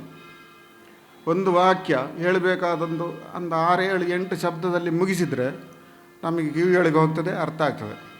ಈಗ ಯಕ್ಷಗಾನೀಯ ಅರ್ಥದ ಶೈಲಿ ದೀರ್ಘ ವಾಕ್ಯಗಳೇ ಬೇಕು ಅಂತ ಇಲ್ಲ. ಸಣ್ಣ ಸಣ್ಣ ವಾಕ್ಯದಲ್ಲಿ ಹೇಳಬೇಕಾದದ್ದನ್ನು ಸ್ವಲ್ಪ ನಿಧಾನವಾಗಿ ಸ್ಪಷ್ಟವಾಗಿ ಹೇಳಿದರೆ ನಮಗೆ ಟಕ್ಕಂತ ಅರ್ಥ ಆಗ್ತದೆ, ನಮಗೆ ಕೇಳುವ ಅಂತ ಆಗ್ತದೆ. ಮತ್ತು ನಮ್ಮ ಮನುಷ್ಯ ಸ್ವಭಾವವೇ ಹಾಗೆ. ಈಗ ಮೊಬೈಲ್ನ ಪ್ರಭಾವದಿಂದ ನಾವು ವಿಕ್ಷಿಪ್ತ ಆಗಿದ್ದೇವೆ. ಎದುರು ನಾವು ಎಂತ ಮಾತಾಡ್ತಿದ್ದಾನಂತ ನಾವು ಗಮನ ಇಟ್ಟು ಅದಕ್ಕೆ ಪ್ರತ್ಯುತ್ತರ ಕೊಡುವ ನಾವಿಲ್ಲ. ಹೀಗೆ ಮಾಡಿ ಹೌದು ಅಂತ ಹೇಳುವ ದಿನದಲ್ಲಿದ್ದೇವೆ ನಾವು. ಹಾಗೆ ಇದು ಯಕ್ಷಗಾನದ ರಂಗಸ್ಥಳದಲ್ಲಿ ಕಾಣ್ತದೆ ಅಂತ. ಒಬ್ಬ ಹೇಳ್ತಿರುವಾಗ ಅವನು ಏನು ಹೇಳಿದ ಅಂತ ತಿಳಿದುಕೊಳ್ಳುವ ಏಕಾಗ್ರತೆಯಲ್ಲಿ ಇನ್ನೊಂದು ವೇಷದವ ಇರುವುದಿಲ್ಲ. ಅವರದ್ದೇ ಲೋಕದಲ್ಲಿ ಇರ್ತಾರೆ. ಮತ್ತು ಉತ್ತರ ಕೊಡುವಾಗ ಏನೋ ಒಂದು ಆಗಿರ್ತದೆ. ಇದೆಲ್ಲ ನಾವು ಪ್ರೇಕ್ಷಕರು ಗಮನ ಇಟ್ಟು ನೋಡುವ ಪ್ರೇಕ್ಷಕರಿಗೆಲ್ಲ ಅನುಭವ ಆಗ್ತದೆ. ಎಂತ ಮಾಡಲಿಕ್ಕೆ ಆಗ್ತದೆ, ಏನು ಮಾಡಲಿಕ್ಕೆ ಆಗೋದಿಲ್ಲ ಅಂತ ಒಂದು ಸಂಭಾಷಣೆ ಬೆಳೆಸೋದು. ಮೊದಲು ಈ ನಮ್ಮ ಡೇರೆ ಮೇಳಗಳಲ್ಲಿ ಮತ್ತು ಬೇರೆ ಮೇಳಗಳಲ್ಲಿ ಒಂದು ಸಂಭಾಷಣೆಯಿಂದ ಒಂದು ಪ್ಲಾಟನ್ನು ಕೊಂಡೋಗೋದು. ಮುಂದೆ ಸಣ್ಣ ಸಣ್ಣ ವಾಕ್ಯಗಳು, ಉತ್ತರ ಪ್ರಶ್ನೆ ಹೋಗಿ ನೆಕ್ಸ್ಟ್ ಪದ್ಯಕ್ಕೆ ಹೋಯಿತು. ಅದು ಎಂತ ಒಂದು ನೋಡೋ ಅಂತ ಕಾಣ್ತದೆ ನಮಗೆ. ಅದು ಮನಸ್ಸು ಇನ್ನೊಂದು ಕಡೆಗೆ ಹೋಗೋದಿಲ್ಲ. ಈಗಿನಾಗೆ ಮೊಬೈಲ್ ಒತ್ತುವ ಪರಿಸ್ಥಿತಿ ಬರೋದಿಲ್ಲ, ಅಥವಾ ಎದ್ದು ಹೋಗುವ ಪರಿಸ್ಥಿತಿ ಬರೋದಿಲ್ಲ. ನೆಕ್ಸ್ಟ್ ಪದ್ಯಕ್ಕೆ ಹೋಯಿತು. ಅಂಥ ಒಂದು ಪ್ಲಾಟ್ಗಳು ರಚನೆ ಆಗೋದು, ಸಂಭಾಷಣೆಯಿಂದ ಒಂದು ಸನ್ನಿವೇಶವನ್ನು ಮುಂದುಕೊಂಡು ಹೋಗೋದು, ಅದೆಲ್ಲ ಸಿಗ್ತದೆ, ವಿರಳ ಆಗಿದೆ. ಇನ್ನು ತೆಂಗುತಿಟ್ಟಿನ ಒಂದು ಯಕ್ಷಗಾನ ಪ್ರದರ್ಶನದ ಒಂದು ಅಪಸವ್ಯ ಅಂತ ಹೇಳಿದರೆ, ಒಂದು ತಿರುಗಿ ನೋಡೋದು, ಒಂದು ಅರ್ಥದಲ್ಲಿ ಏನಾದರೂ ಒಂದು ಸಣ್ಣ ವಿಷಯ ಹೇಳಿದ್ದು ಹಿಮ್ಮೇಳದವರನ್ನು ಈಗ ನೋಡಿತು. ನಾವು 100 ಜನ ಎದುರಿದ್ದೇವೆ ನೋಡಿಕೊಂಡು. ಅದರಲ್ಲಿ ಏನಾದರೂ ಒಂದು ಹೊರತು ಒಂದು ವಿಶೇಷ ಹೊಳಹು ಅಥವಾ ಒಂದು ಟಾಂಟ್ ಅಥವಾ ಚೌಕಿ ಅರ್ಥ ಏನಾದರೂ ಇರ್ತದೆ ಒಂದದು. ಅದನ್ನು ಹಿಂದೆ ನೋಡಿತು. ನಾವು ಎಂತ ಮಾಡೋದು ಅದನ್ನು ನೋಡಿಕೊಂಡು, ಎಂಥದ್ದು ವೈಯಕ್ತಿಕ ವಿಷಯ ಇರಬೇಕು ಅಂತ ಹೇಳಿ ಸುಮ್ಮನೆ ಕೂತ್ಕೊಳ್ಳೋದು. ಇಂಥದ್ದು ಒಂದು.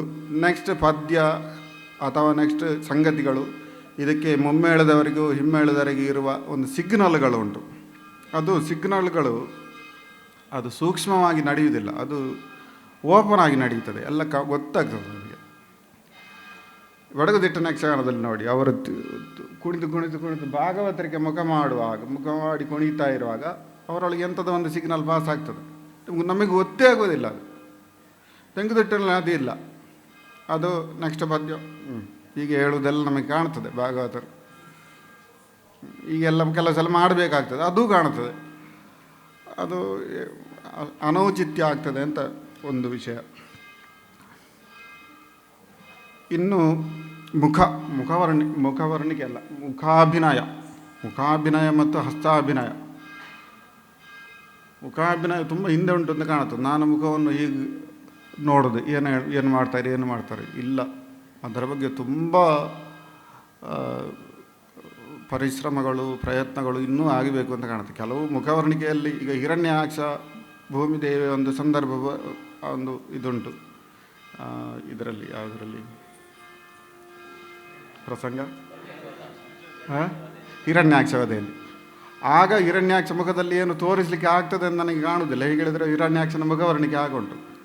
ಹಾಗೆ ಅಂತೇಳಿ ಕೆಲವು ಸಾತ್ವಿಕ ವೇಷದಲ್ಲಿ, ಸ್ತ್ರೀ ವೇಷದಲ್ಲಿ ಎಲ್ಲ ಮುಖಾಭಿನಯವನ್ನು ತೋರಿಸಲಿಕ್ಕೆ ಆಗ್ತದೆ. ಉದಾಹರಣೆ, ದೇವಿ ಮಹಾತ್ಮೆ ದೇವಿ ಆದರೂ ಮಹಿಷವಧೆ ಮಾಡುವಾಗಿರೋ ಮುಖಭಾವ ಬೇರೆ.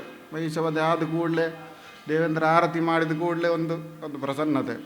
ಈ ಸಣ್ಣ ವ್ಯತ್ಯಾಸಗಳು ಅದ್ರಲ್ಲಿ ಕಾಣುವುದಿಲ್ಲ.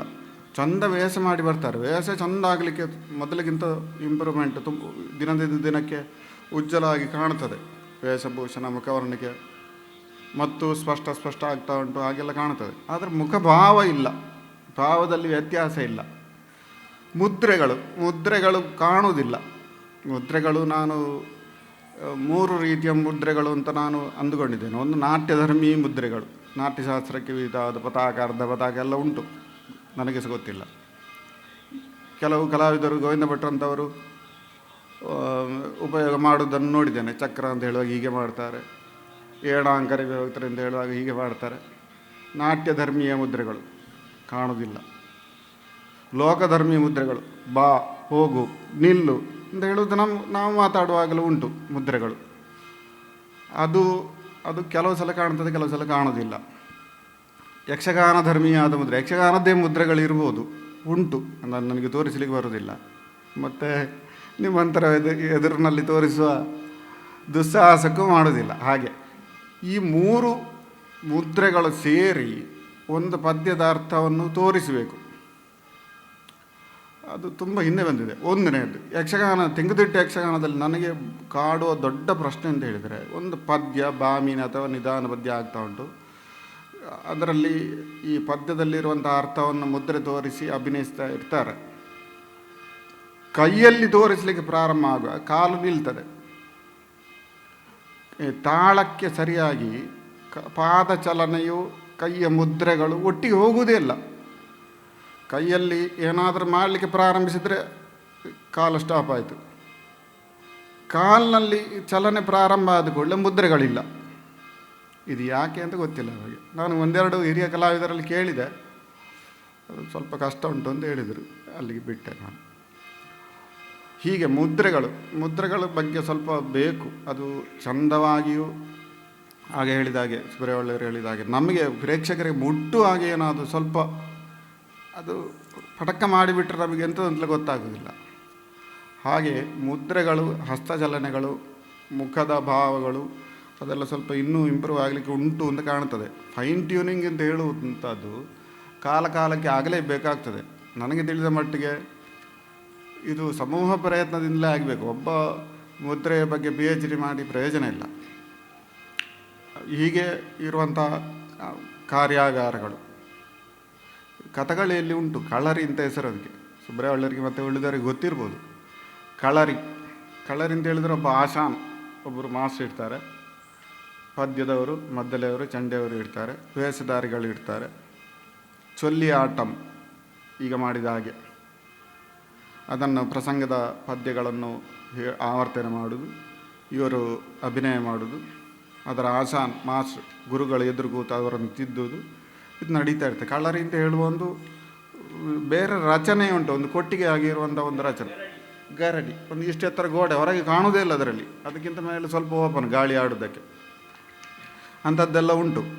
ಇದು ನಾನು ನನ್ನ ಆತ್ಮೀಯರಲ್ಲಿ ಹೇಳಿದ್ದೇನೆ, ಇದನ್ನು ತಿದ್ದಲಿಕ್ಕೆ ಆಗುವುದಿದ್ದರೆ ಗರಡಿಯಲ್ಲಿ ಮಾತ್ರ ಅಂತ. ಗರಡಿ ಇದು ಪ್ರಾರಂಭ ಆಗಿದೆ, 3-4 ದಿವಸದಲ್ಲಿ ಅದು ಹೇಗಾಗ್ಬೋದು ಅಂತ ಒಂದು ಐಡಿಯಾ ಸಿಗ್ತದೆ. ಇದನ್ನು 15 ದಿವಸ 20 ದಿವಸ 1 ತಿಂಗಳು ಮಾಡಿದರೆ 1-2 ಪ್ರಸಂಗಗಳು ಒಂದು ಮೇಳಕ್ಕೆ ತಯಾರಾಗಿ ಮರೋ ವರ್ಷದಲ್ಲಿ ಅಂತಹ ಪ್ರದರ್ಶನಗಳನ್ನು ನೀಡುತ್ತಾ ಬರುವಾಗ ಒಂದು ತಯಾರಾಗಿ 4-5 ವರ್ಷದಲ್ಲಿ ಸ್ವಲ್ಪ ಬದಲಾವಣೆ ಆಗಬಹುದು ಅಂತ ನನಗೆ ಕಾಣ್ತದೆ. ಇನ್ನು ರಸಭಾವಗಳನ್ನು ಪೋಷಣೆ ಮಾಡುವುದು, ಪೋಷಕ ಪಾತ್ರಗಳನ್ನು ಸಮರ್ಪಕವಾಗಿ ನಿರ್ವಹಿಸುವುದು, ಅದೆಲ್ಲ ಕೆಲವು ಪೋಷಕ ಪಾತ್ರಗಳದ್ದು ಸಮಸ್ಯೆ ಉಂಟು. ಒಂದು ಏನಾದರೂ ಆಗ್ತಿದ್ದಾರೆ, ನನಗೇನು ಸಂಬಂಧ ಇಲ್ಲ ಅಂತ ಈಗ ನೋಡಿಕೊಂಡು ಇರುವ ವೇಷಗಳು ತುಂಬ ಉಂಟು. ಈ ಶಿವ, ಈಗ ಉದಾಹರಣೆಗೆ ಶಿವ ಅರ್ಜುನನಿಗೆ ವರ ಕೊಡ್ತಾ ಇದ್ದಾನೆ. ಪಾರ್ವತಿಯ ಮುಖದಲ್ಲಿ ನನಗೆ ಸಂಬಂಧಪಟ್ಟದ್ದಲ್ಲ, ನಾನು ಈಗ ಎಷ್ಟೊತ್ತಿಗೆ ಇದು ಮುಗಿಯುತ್ತದೆ ಅಂತ ಹೇಳುವ ಪರಿಸ್ಥಿತಿಯಲ್ಲೇ ಎಲ್ಲ ವೇಷಗಳಿರುವುದು. ಅದಕ್ಕೊಂದು ಆ ಸನ್ನಿವೇಶಕ್ಕೆ ಇನ್ವಾಲ್ವ್ ಆಗಿರುವಂಥದ್ದು, ಅದರ ಮುಖಭಾವದಲ್ಲಿ ಸ್ವಲ್ಪ ಆದರೆ ವ್ಯತ್ಯಾಸ, ಒಂದು ಹೀಗೆ ಏನಾದರೂ ಇರ್ಬೋದಿತ್ತು, ಅದು ಕಾಣುವುದಿಲ್ಲ. ಬಹಳಷ್ಟು ಅಪರೂಪಕ್ಕೆ 100ರಲ್ಲಿ 90% ಕಾಣುವುದಿಲ್ಲ, 10% ಕಾಣುತ್ತದೆ. ಇನ್ನು ಈ ರಂಗತಂತ್ರಗಳು, ಕೆಲವು ಆಗಮನ ನಿರ್ಗಮನ, ಯುದ್ಧದಲ್ಲಿ ಜಯಿಸುವುದು, ಯುದ್ಧದಲ್ಲಿ ಸೋಲುವುದು ನಮಗೆ ಪ್ರೇಕ್ಷಕರಿಗೆ ಗೊತ್ತಾಗುವುದಿಲ್ಲ.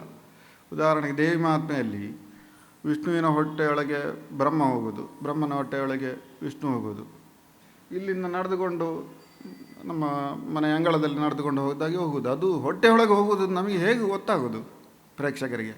ಅದಕ್ಕೆ ಏನಾದರೂ ಒಂದು ಬೇಕಲ್ಲ, ಏನಾದರೂ ಸಮಥಿಂಗ್, ಏನಾದರೂ ಒಂದು ಸಣ್ಣ ಅಭಿನಯ ರಂಗದಲ್ಲಿ ಅಂಥದ್ದು ತುಂಬ ಉಂಟು. ಯುದ್ಧ ಭಯಂಕರ ಯುದ್ಧ ಆಗ್ತದೆ. ಉದಾಹರಣೆಗೆ ದೇವಿ ಮಹಾತ್ಮೆಯಲ್ಲಿ ವಿದ್ಯುನ್ಮಾಲಿ ಅಕ್ಷರದ್ದು ಯುದ್ಧ 10 ನಿಮಿಷ ಆಗ್ತದೆ. ಎಂತ ಆಗ್ತದೆ ಅಂತ ಯುದ್ಧವನ್ನು ಕಾಣೋದಿಲ್ಲ. ಆಚೆ ಹೋಗೋದು ಈಚೆ ಹೋಗೋದು ಹೊಡ್ಚಾಡೋದು ಎಲ್ಲ ಕಾಣ್ತದೆ. ಯುದ್ಧ ನಾನು ಈಗ ಉದಾಹರಣೆಗೆ ನನ್ನ ಮಕ್ಕಳನ್ನು ಕರ್ಕೊಂಡು ಬಂದೆ ಅಂತ ಇಟ್ಟುಕೊಳ್ಳಿ, ಎಂತ ಆಗ್ತಾ ಉಂಟು ಅಂತ ನನ್ನ ಮಕ್ಕಳಿಗೆ ಹೇಳ್ತಾರೆ. ಅದು ಯುದ್ಧ ಅಂತ ನಾನು ಹೇಳಬೇಕು. ಯುದ್ಧದಾಗಿ ಕಾಣೋದಿಲ್ಲ ಅಂತದ್ದು ನಮಗೆ ಬ್ರೇಕ್ಸರಿಗೆ. ಅಂಥದ್ದು ಆಯಿತು, ಕೊನೆಗೆ ಮುಗೀತದು. ಮುಗಿಯುವಾಗ ಯಾರು ಸೋತದ್ದು, ಯಾರು ಗೆದ್ದದ್ದು, ಅಥವಾ ಸೋತದ್ದ ಸತ್ತದ್ದ ಎಂಥದ್ದು ಗೊತ್ತಾಗೋದಿಲ್ಲ ನಮಗೆ. ಗೊತ್ತಾಗುವಷ್ಟು ಪುರ್ಸೋದಿಲ್ಲ. ಹಾಗೆ ನಾವು ಈಗ ಇನ್ನು ಮುಂದಿನ ಪ್ರೇಕ್ಷಕರು ನಮ್ಮ ಮಕ್ಕಳು ಅಥವಾ ಸಣ್ಣ ಪ್ರಾಯದವ್ರನ್ನ ಯಾರನ್ನು ನಾವು ಆಟಕ್ಕೆ ಹೋಗುವ ಅಂತ ಹೇಳಿ ಕರ್ಕೊಂಡು ಬಂದರೆ ಹೀಗಾಗ್ತದೆ. ಸ್ತ್ರೀವೇಷದ ಸಮಸ್ಯೆ ಹಾಗೆ.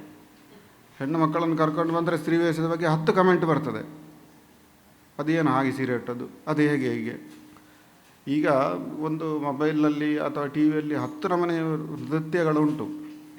ಎಲ್ಲ ನೃತ್ಯಗಳನ್ನು ಮಕ್ಕಳು ನೋಡ್ತಾರೆ. ಆ ನೋಡುವ ಕಣ್ಣುಗಳಿಗೆ ಯಕ್ಷಗಾನೀಯವಾದ ಒಂದು ಹಿತಮಿತವಾದ ನೃತ್ಯ ಸಿಕ್ಕಿದರೆ ಒಳ್ಳೆಯದಾಗ್ತದೆ. ಯಾವ ಸನ್ನಿವೇಶ ಎಂಥದ್ದು ರಸಭಾವ ಅಂತ ನೋಡದೆ ಕುಣಿಲಿಕ್ಕೆ ಶುರುವಾಗ್ತದೆ. ನಮಗೆ ಒಳ್ಳೆಯದಾಗ್ತದೆ. ಯಾಕೆ ಅಂತ ಹೇಳಿದರೆ ಅದೊಂದು ಮೂತ್ರ ಮಾಡಿ ಬರ್ಬೋದು, ಎಲೆ ತಿಂದು ಉಗುಳಿ ಬರ್ಬೋದು, ಎಲ್ಲದಕ್ಕೂ ಡ್ಯಾನ್ಸ್ ಪ್ರೋಗ್ರಾಮ್ ಶುರು ಆಯ್ತು ಅಂತೇಳಿ ಎದ್ದು ಹೋಗ್ಲಿಕ್ಕೆ ಕರೆಕ್ಟ್ ಗ್ಯಾಪ್ ಒಂದು ಎಲ್ಲಿ ಬೆಟ್ಟಿಗೆ ಎಲ್ಲಿ ಉಂಟು ಒಂದು ಹುಡುಕಿ ಒಂದು ಎಲೆದಿಂದ ಉಗುಳಿ ಬರುವಾಗ ಕರೆಕ್ಟ್ ಆಗ್ತದೆ, ಅದು ಮುಗೀತದೆ. ಅಂಥ ಪರಿಸ್ಥಿತಿ ಆಗಿದೆ. ಅದು ವೇಷಗಳು ಚೆಂದಾಗಿದೆ ನೋಡಲಿಕ್ಕೆ. ಆದರೆ ಒಂದು ಪುರುಷ ವೇಷದೊಟ್ಟಿಗೆ ಒಟ್ಟಿಗೆ ನಿಲ್ಲುವಾಗ ಅದು ಈ ಮಾಡರ್ನ್ ಕಲರ್ಸ್, ಹೊಸ ಕಲರ್ಗಳು, ಈಗ ಸೀರೆಯಲ್ಲಿ ಹೊಸ ಕಲರ್ಗಳು ಬರ್ತದೆ, ಎಲ್ಲವನ್ನು ಯಕ್ಷಗಾನಕ್ಕೆ ತಂದರೆ ಅದು ಒಂದು ಪುರುಷ ವೇಷದೊಟ್ಟಿಗೆ ನಿಲ್ಲುವಾಗ ಏನೋ ಒಂದು ಕಾಣ್ತದೆ. ಅದು ಅದಕ್ಕೆ ಒಪ್ಪುವ ಒಂದು ಕ್ಲಾಸಿಕಲ್ ಕಲರ್ಸೇ ಬೇಕಾಗ್ತದೆ. ಅಂಥದ್ದೆಲ್ಲ ಉಂಟು. ಸ್ತ್ರೀವೇಷದವರದ್ದು ತುಂಬ ಅವಕಾಶಗಳುಂಟು. ಸ್ತ್ರೀವೇಷ ಅದರಲ್ಲಿ ರಸ, ಭಾವ, ಮಾತು, ಅನಪು, ವಯ್ಯಾರ ಎಲ್ಲ ತೋರಿಸಲಿಕ್ಕೆ ತುಂಬ ಅವಕಾಶಗಳುಂಟು. ಪುರುಷ ವೇಷದಾಗೆಲ್ಲ ಮುಖಾಭಿನಯ ತೋರಿಸ್ಬೋದು, ಮುದ್ರೆಗಳನ್ನು ತೋರಿಸ್ಬೋದು, ಭಾವಗಳನ್ನು ತೋರಿಸ್ಬೋದು. ಈಗ ಗಂಡಸರಿಗಿಂತ ಹೆಂಗಸರಿಗೆ ಭಾವ ಜಾಸ್ತಿ ನಮ್ಮ ಲೌಕಿಕ ವ್ಯವಹಾರದಲ್ಲಿಯೂ. ಹಾಗೆ ಸ್ತ್ರೀವೇಷಕ್ಕೆ ಅವಕಾಶ ನಿಜವಾಗಿ ಜಾಸ್ತಿ ಉಂಟು. ಎಷ್ಟು ರಸಗಳನ್ನು ಎಂಥದ್ದನ್ನು ತೋರಿಸಲಿಕ್ಕೆ ಆಗ್ತದೆ. ಅಂಥದ್ದನ್ನೆಲ್ಲ ಸದುಪಯೋಗಪಡಿಸಿಕೊಳ್ಳುವ ಸ್ತ್ರೀವೇಷಧಾರಿಗಳು ಇನ್ನೂ ಬರಬೇಕು ಅಂತ ಕಾಣುತ್ತದೆ. ಅದು ಕೊರತೆ ಉಂಟು. ಅದರಲ್ಲಿಯೂ ಪೋಷಕ ಪಾತ್ರಗಳನ್ನು ನಿರ್ವಹಿಸುವವರು ಬಹಳ ಕಡಿಮೆ ಆಗಿದ್ದಾರೆ. ಹಾಗಾಗಿ ಪ್ರಸಂಗಗಳು ಹಿಂದೆ ಬಂದು ಉಳಿದದನ್ನು ನೋಡಲಿಕ್ಕೆ ದೇವಿ ಮಾತ್ಮೆ ಅಂಡ ಒಂದು ತೂಲಿ ತೋಜುಡು ದೇವಿ ಮಾತ್ಮೆ ಒಂದು ಅಲ್ಲಿ ತನಕ ಮುಟ್ಟಿದೆ. ಈ ಅಪರೂಪದ ಪ್ರಸಂಗಗಳು ಅಥವಾ ಆಗ್ತಾ ಇರುವ ಪ್ರಸಂಗಗಳನ್ನು ಯಶಸ್ವಿಯಾಗಿ ತೋರಿಸುವುದು ಅದೆಲ್ಲ ಸಮಸ್ಯೆಯಲ್ಲಿ ಬಿದ್ದಿದೆ. ಕೊನೆಯಲ್ಲಿ ಒಂದು ಆಶಾಭಾವನೆ ಕಾಣುವುದು ನನಗೆ ಸ್ವಲ್ಪ ಬಣ್ಣದ ವೇಷಕ್ಕೆ ಕೆಲವರು ತಯಾರಾಗಿದ್ದಾರೆ. ಬಣ್ಣದ ವೇಷಗಳು ತುಂಬ ಬದಲಾವಣೆ ಆಗಲಿಲ್ಲ, ಮೊದಲನಾಗಿ ಕಾಣುತ್ತದೆ. ಬಣ್ಣದ ವೇಷಕ್ಕೆ ಪ್ರಾಧಾನ್ಯ ಇರುವ ಕೆಲವು ಪ್ರಸಂಗಗಳನ್ನು ಅಲ್ಲಿಂದಲ್ಲಿಗೆ ಸುಧಾರಿಸ್ತಾರೆ ಅಂತೆಲ್ಲ ಕಾಣುತ್ತದೆ. ಬಣ್ಣದ ವೇಷಕ್ಕೆ ಅಂಥ ಒಂದು ದೊಡ್ಡ ಸ್ಪೀಡು ಆಗುವುದಿಲ್ಲ, ನಿಧಾನದಲ್ಲಿ ಹೋಗಬೇಕಾಗ್ತದೆ. ಇಷ್ಟು ನನಗೆ ಆಶಾಭಾವನೆ ಬರುವ ಒಂದು ವಿಭಾಗ ಅಂತ ಹೇಳಿದರೆ ತೆಂಕುತಿಟ್ಟಿನ ಬಣ್ಣದ ವೇಷಧಾರಿಗಳು. ಕಿರೀಟ ವೇಷಧಾರಿಗಳು, ಕಿರೀಟಿಗಳು ಇದ್ದಾರೆ ಇಬ್ಬರು. ಆದರೆ ಇನ್ನು ಮುಂದೆ ನೆಕ್ಸ್ಟ್ ಇನ್ನು ಮುಂದಿನ ತಲೆಮಾರು ಯಾರು ದೊಡ್ಡ ಒಂದು ಶೂನ್ಯ ಕಾಣಿಸ್ತದೆ. ಋತುಪರ್ಣ ಮಾಡುವವರು ಯಾರು, ಕಾರ್ತವೀಯರು ಮಾಡುವವರು ಯಾರು, ಗದಾಯುದ್ಧದ ಕೌರವ ಮಾಡುವವರು ಯಾರು, ದಕ್ಷ ಮಾಡುವವರು ಯಾರು, ಇಂದ್ರಜಿತು ಯಾರು, ಹಿರಣ್ಯಾಕ್ಷ ಯಾರು, ನೆಕ್ಸ್ಟ್ ತಲೆಮಾರಿನಲ್ಲಿ ನಾವು ತಲೆ ತೋರಿಸಿಕೊಂಡು ಇದ್ದೇವೆ. ಹಾಗೆಲ್ಲ ಒಂದು ಶೂನ್ಯಗಳು ಸೃಷ್ಟಿಯಾಗುವ ಸಂದರ್ಭ ಉಂಟು. ಅದನ್ನು ಶೂನ್ಯವನ್ನು ತುಂಬಿಸಬೇಕಾದರೆ ಪ್ರಾಕ್ಟೀಸ್ ಮೇಕ್ಸ್ ಪರ್ಫೆಕ್ಟ್ ಅಂತ ಹೇಳಿದಂಥ ರೀತಿಯಲ್ಲಿ ಪ್ರಾಕ್ಟೀಸ್ಗಳು ಬೇಕು. ಅನೌಪಚಾರಿಕವಾಗಿ ಒಂದು ಕಳರಿ ಸಂಪ್ರದಾಯ ಬೇಕು. ಯಕ್ಷಗಾನ ನಡೆಸುವವರಿಗೆ ವ್ಯವಹಾರ ದೃಷ್ಟಿಯಾಗಿದೆ. ಯಕ್ಷಗಾನ ಮೇಳ ನಡೆಸುವವರದ್ದು ವ್ಯವಹಾರ ದೃಷ್ಟಿ, ಕಲಾದೃಷ್ಟಿ ಇಲ್ಲ. ಉದಾಹರಣೆಗೆ ಈಗ ಒಂದು ಕಲಾವಿದನನ್ನು ಮೇಳಕ್ಕೆ ಮಾಡಿಕೊಳ್ಳಿ, ಎಂಚಾಯ ಜನ ಅವನಿಗೆ ಎಷ್ಟು ಬರ್ತದೆ ಹೇಗೆ ಆಗ್ತದೆ ಅದು ವಿಷಯ ಅಲ್ಲ. ಅವನಿಗೆ ಚಂಡಮದ್ದಲಾಗಲಿ ಅವನಿಗೆ ನುಡಿಸ್ಲಿಕ್ಕೆ ಬರ್ತದ ಅಥವಾ ಭಾಗವತ ಶ್ರುತಿ ಬಿಟ್ಟು ಹಾಡ್ತಾನ, ಶ್ರುತಿಯಲ್ಲಿ ಹಾಡ್ತಾನ, ಅದೆಲ್ಲ ಮುಖ್ಯ ಅಲ್ಲ. ಜನ ಅಂತ ಜನ ಆಗ್ಬೋದು ಅಂತಂದರೆ ಆಗ್ಬೋದು. ಇಂಥ ಒಂದು ಮೇಳ ನಡೆಸುವುದು ಅಂತ ಹೇಳೋದು ಅದು ವ್ಯವಹಾರ ದೃಷ್ಟಿಯಾಗಿದೆ, ಶುದ್ಧ. ಅದರಲ್ಲಿ ಒಂದು ಇಷ್ಟು ವರ್ಷಕ್ಕೆ ಇಷ್ಟು ಆಟ ಆಗ್ತದೆ, ಇಷ್ಟು ಹಣ ಬರ್ತದೆ, ಇಷ್ಟು ಟರ್ನ್ ಓವರ್ ಆಗ್ತದೆ, ಇದೆಲ್ಲ ಈ ರೀತಿಯಲ್ಲಿ ಉಂಟು. ಕಲಾದೃಷ್ಟಿ ಇಲ್ಲ. ಕಲಾದೃಷ್ಟಿ ಇದ್ದರೆ ಸ್ವಲ್ಪ ಆದರೂ ಇಂಪ್ರೂವ್ ಆಗ್ತದೆ. ಕಲಾದೃಷ್ಟಿ ಇರುವ ಕೆಲವು ಹವ್ಯಾಸಿಗಳು, ಕೆಲವು ಮಕ್ಕಳ ಮೇಳದವರು ಹೀಗೆ ಹೋಮ್ ವರ್ಕ್ ಮಾಡಿ ಸ್ವಲ್ಪ ಏನಾದರೂ ಸ್ವಲ್ಪ ಸ್ವಲ್ಪ ಅಲ್ಲಲ್ಲಿ ತೋರಿಸ್ತಾರೆ. ಅದೊಂದು ಆಶಾಭಾವನೆ ಬರ್ತದೆ. ಇವರಿಗೆಲ್ಲ ಸಾಧ್ಯ ಆಗ್ತದೆ, ಪ್ರೊಫೆಷನಲ್ ಕಲಾವಿದರಿಗೆ ಯಾಕೆ ಆಗುವುದಿಲ್ಲ?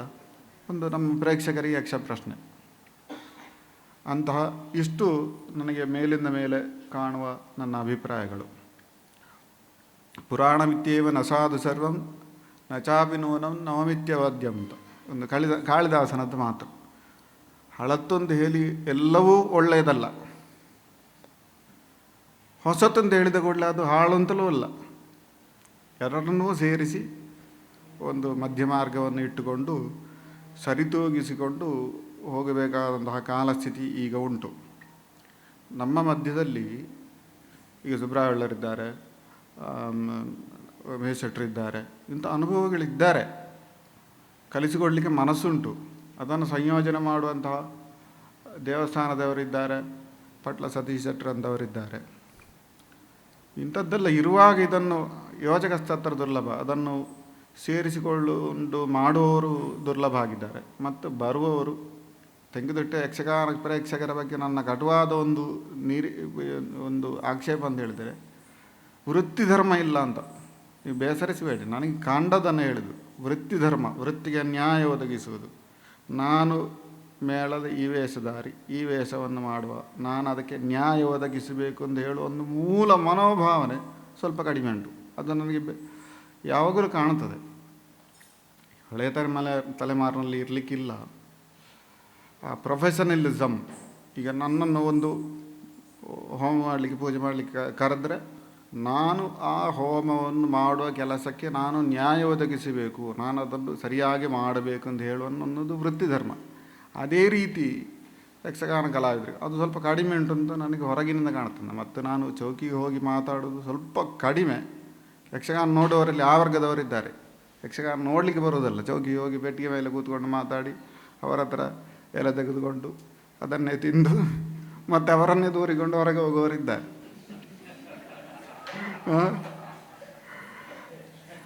ಆ ವರ್ಗಕ್ಕೆ ಸೇರಬಾರದು ಅಂತ ಪ್ರಯತ್ನಪೂರ್ವಕ ಪ್ರಯತ್ನ ಪಟ್ಟು ಮತ್ತು ಇನ್ನು ಬರದೆ ಹೋದರೆ ಕೆಲವರಿಗೆ ಬೇಸರ ಆಗ್ತದೆ ಅಂತ ಹೇಳಿ ಚೌಕಿಗೆ ಹೋಗಿ ಮಾತಾಡಿ ನನ್ನ ಆತ್ಮಶ್ಲಾಘನ ಅಲ್ಲ, ಹೇಳಿದ್ದು ವಿಷಯ. ಹಾಗಾಗಿ ಚೌಕಿ ಹೆಚ್ಚು ಹೋಗಲಿಲ್ಲ, ಹೆಚ್ಚು ಮಾತಾಡಲಿಲ್ಲ. ಆದರೂ ಅದೊಂದು ಕಾಣ್ತದೆ, ಕೊರತೆ ಕಾಣ್ತದೆ, ನನಗೆ ಕಾಣ್ತದೆ. ಬೇಸರ ಮಾಡಬೇಡಿ, ಪಾಸಿಟಿವ್ ಆಗಿ ತೆಗೆದುಕೊಂಡ್ರೆ ಯಕ್ಷಗಾನ ಒಳ್ಳೆದಾದೀತು ಅಂತ ಕಾಣ್ತದೆ. ಈ ನಮ್ಮ ಲೌಕಿಕವಾಗಿ ನಾವು ಮಾತಾಡೋದು, ನಾವು ಈ ಬಿ ಜೆ ಪಿಗೆ ಓಟ್ ಹಾಕೋದು, ಆದರೆ ಬಿ ಜೆ ಪಿಗೆ ಬೈದುಕೊಂಡೇ ಓಟ್ ಹಾಕೋದು ನಾವು. ಅದೇ ರೀತಿ ಯಕ್ಷಗಾನಕ್ಕೆ ಹೋದ ಕೂಡಲೇ ನಮಗೆ ಕೆಲವು ಸಲ ಮೂಡ್ ಆಫ್ ಆಗ್ತದೆ, ಕೋಪ ಬರ್ತದೆ, ಬೈತೇವೆ. ಆದರೂ ಪುನಃ ಯಕ್ಷಗಾನಕ್ಕೆ ಹೋಗ್ತೇವೆ, ನಾವು ಹೋಗದೆ ಕೂತ್ಕೊಳ್ಳೋದಿಲ್ಲ. ಅಂಥ ವರ್ಗದಲ್ಲಿ ಸೇರುವ ಓರ್ವ ವ್ಯಕ್ತಿ ಅಂತ ಎಣಿಸ್ಕೊಳ್ಳಿ. ಹೆಚ್ಚು ಕಡಿಮೆಗಳಿಗೆ ಇರ್ಬೋದು. ನಾನು ಆಗ ಹೇಳಿದಾಗೆ ನಾನು ಹೇಳಿದ್ದೆಲ್ಲವೂ 100ಕ್ಕೆ 100% ಸರಿ ಅಂತ ಹೇಳುವ ಜಾಯಮಾನ ಇಲ್ಲ. ಹೆಚ್ಚು ಕಡಿಮೆ ಇರ್ಬೋದು. ಒಳ್ಳೆಯದನ್ನು ತೆಗೆದುಕೊಳ್ಳಿ ಅಂತ ಹೇಳುತ್ತಾ ಈ ಅವಕಾಶವನ್ನು ಕೊಟ್ಟದ್ದಕ್ಕಾಗಿ ಎಲ್ಲರಿಗೂ ಮಗದೊಂಬೆ ವಂದಿಸುತ್ತಾ 2 ಮಾತನ್ನು ಮುಗಿಸ್ತೇನೆ. ಸಮಯ ಮೀರಿದ್ದರೂ ಸುಧಾರಿಸಿಕೊಳ್ಳಬೇಕಾಗಿ ವಿನಂತಿ.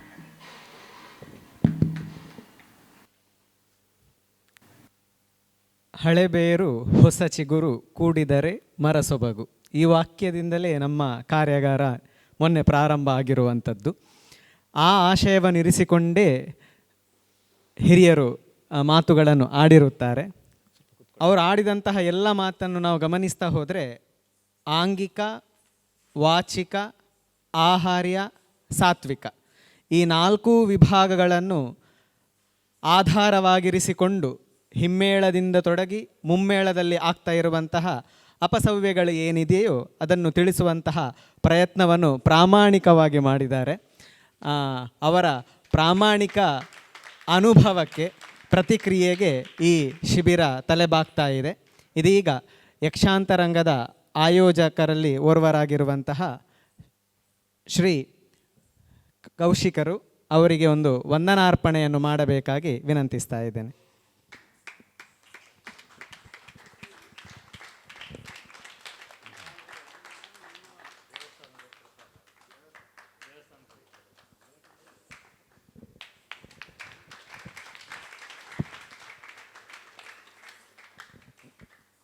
ಇಲ್ಲಿಯವರೆಗೆ ಕಲಾವಿದರಿಂದ ಆಗುತ್ತಿರುವ ಅಪಸವ್ಯಗಳು ಪ್ರೇಕ್ಷಕರ ನಿಲುವಿನಲ್ಲಿ ಎರಡು ತಮ್ಮ ವಿಚಾರವನ್ನು ಮಂಡಿಸಿದಂತಹ ವೇದಮೂರ್ತಿ ಕುಡುಪು ಕೃಷ್ಣರಾಜ ತಂತ್ರಿಗಳಿಗೆ ಧನ್ಯವಾದವನ್ನು ಅರ್ಪಿಸ್ತಾ ಇದ್ದೇನೆ.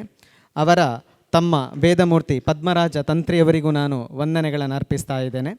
ಇನ್ನು ಮುಂದಕ್ಕೆ ವೇದಮೂರ್ತಿ ಪದ್ಮರಾಜ ತಂತ್ರಿಯವರು ಒಮ್ಮೆ ವೇದಿಕೆಗೆ ಆಗಮಿಸಬೇಕಾಗಿ ವಿನಂತಿಸ್ತಾ ಇದ್ದೇನೆ. ಆಗಮಿಸಬೇಕು.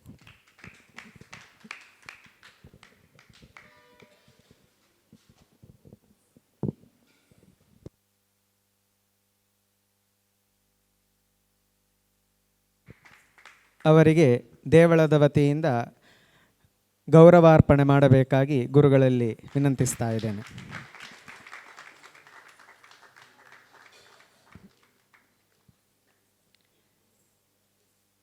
ಧನ್ಯವಾದಗಳು. ಇನ್ನು ಮುಂದಕ್ಕೆ ಕಾರ್ಯಾಗಾರದ ಉತ್ತರಾರ್ಧ ಭಾಗವಾಗಿ ಕಾರ್ತವೀರ್ಯಾರ್ಜುನ ಆಖ್ಯಾನದೊಳಗಣ ರಾವಣ ಗರ್ವಭಂಗ ಎನ್ನುವಂತಹ ಆಖ್ಯಾನವನ್ನು ಮುಂದಿರಿಸಿಕೊಂಡು ಅದರ ಪ್ರಸಂಗ ಪಠ್ಯದ ಜೊತೆಗೆ ರಂಗನಡೆಯನ್ನು ತಿಳಿಯುವಂತಹ ಹೊತ್ತು.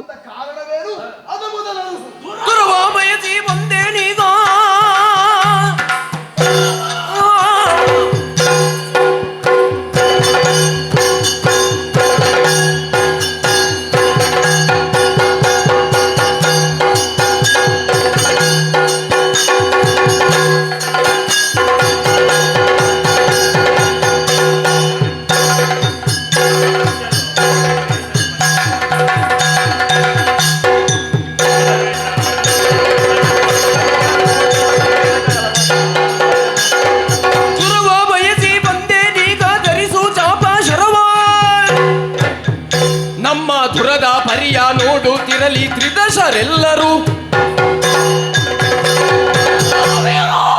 ನಿಮ್ಮೊಂದಿಗೆ ದುರವನ್ನು ಬಯಸಿ ಬಂದವ ನಾನು. ಹಾಗಾಗಿ ನಿಮ್ಮಲ್ಲಿ ಶಕ್ತಿ ಸಾಮರ್ಥ್ಯ ಉಂಟು ಅಂತೇಳಿ ಆದ್ರೆ ಯುದ್ಧಕ್ಕಾಗಿ ಇರಿದು ನಮಗೆ ವೈರವಿಲ್ಲ ವೈರವಿಲ್ಲ.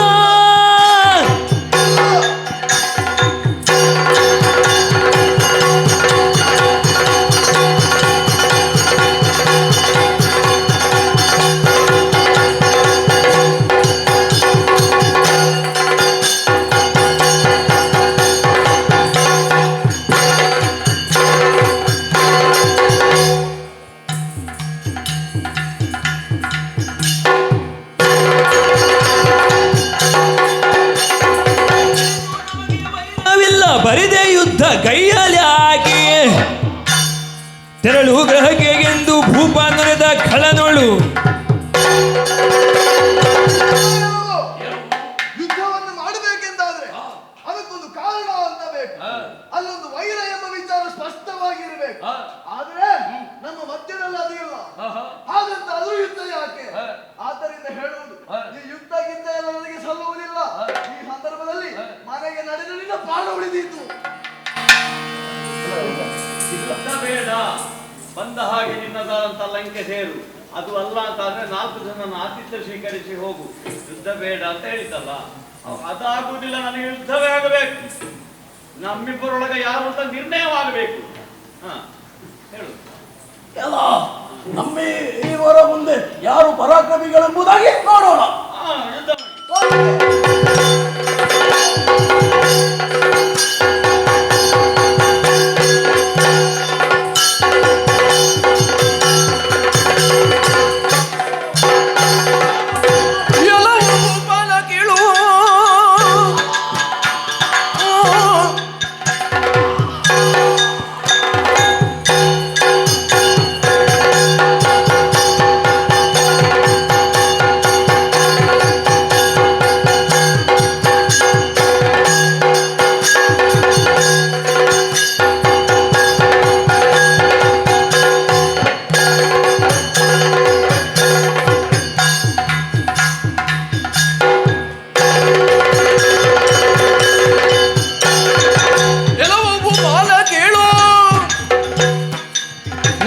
ಬಲ ಬಲವನಿ ಸಮರದೊಳು ಈಗ ಬೇಡ ಪರಿಕಿಸನ್ನ ಬಲವು ಸಂಗ್ರಾಮದೊಳು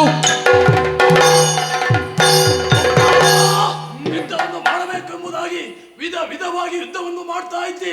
ನಿನ್ನಲ್ಲಿ ಸಾಹಸ ಉಂಟು ಅಂತ ಹೇಳಿ ಆದ್ರೆ ಪ್ರಯೋಗ ಸಮಾನವನ್ನು